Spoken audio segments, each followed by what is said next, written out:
नमस्कार friends, this is Swasti and welcome to live Indian culture with स्वस्ति।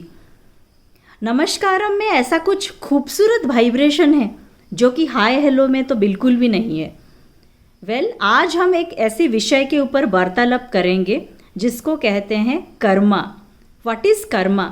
The most renowned English dramatist William Shakespeare has once said that some rise by sin and some fall by virtue.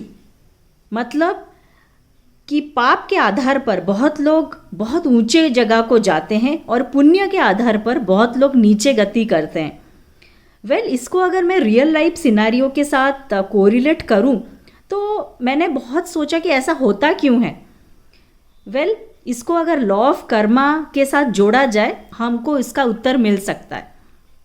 3 प्रकार के कर्म हैं। एक है क्रियमाण कर्म, एक है संचित कर्म, एक है प्रारब्ध कर्म। क्रियमाण कर्म ये है, you are suppose to experience the consequence of the क्रियमाण कर्म in the present lifetime. आप अभी के लाइफ टाइम में कर रहे हो जो कर्म, उसको अभी के लाइफ टाइम में भोग रहे हो। इस लाइफ टाइम में आपने उसको भोगना शुरू कर दिया, ये है क्रियमाण कर्म। संचित कर्म ये है कि आपका जो प्रीवियस लाइफ टाइम्स है वहाँ पे आपने जो प्रकार के कर्म किए हैं उसको आपने भोगा नहीं, और वो कर्म को अगर उस सारे लाइफ टाइम्स के कर्म का कुछ पोर्शन को आप अगर अभी के लाइफ टाइम में भोगना स्टार्ट कर दिए हो, वो प्रारब्ध हो गया। संचित कर्म है ना, ये सेविंग्स अकाउंट के जैसे है जहाँ पे आपने डिपॉजिट कर दिया है और उसको आप ड्रॉ करने को नेक्स्ट लाइफ टाइम में तैयार हो।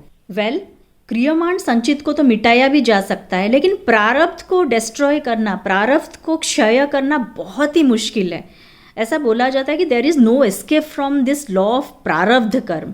लेकिन जो कि जैसे कि फॉर एग्जाम्पल अगर कोई व्यक्ति बुरा काम कर रहा है इस लाइफ टाइम में लेकिन अच्छा फल उसको मिल रहा है, वो प्रीवियस लाइफ टाइम का जमा हुआ कर्म है जो कि सेविंग्स अकाउंट में जैसे ड्रॉ कर रहे हैं ना, वो इस लाइफ टाइम में उसको ड्रॉ कर रहा है। और अगर कोई अच्छा व्यक्ति बहुत बुरी तरह से रह रहा है, वो प्रीवियस लाइफ टाइम का जो बुरा कर्म उसने किया है तो प्रेजेंट सेविंग्स अकाउंट है ना, एग्जैक्टली उसी तरह से उसको ड्रॉ कर रहा है। और ऐसा बोला जाता है कि प्रारब्ध को डिस्ट्रॉय करना बहुत ही मुश्किल है।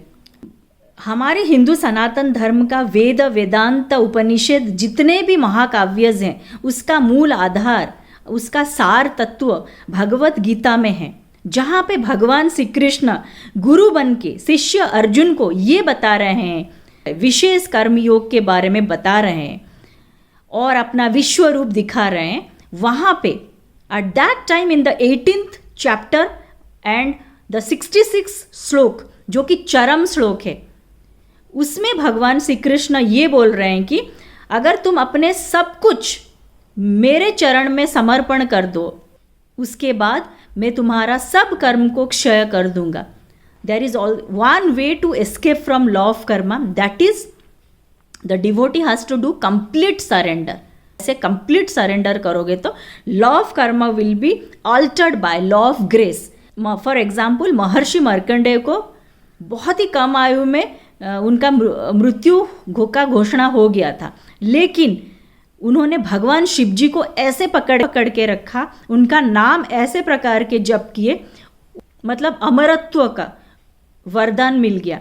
तो यहाँ पे law of Karma is Altered by law of grace.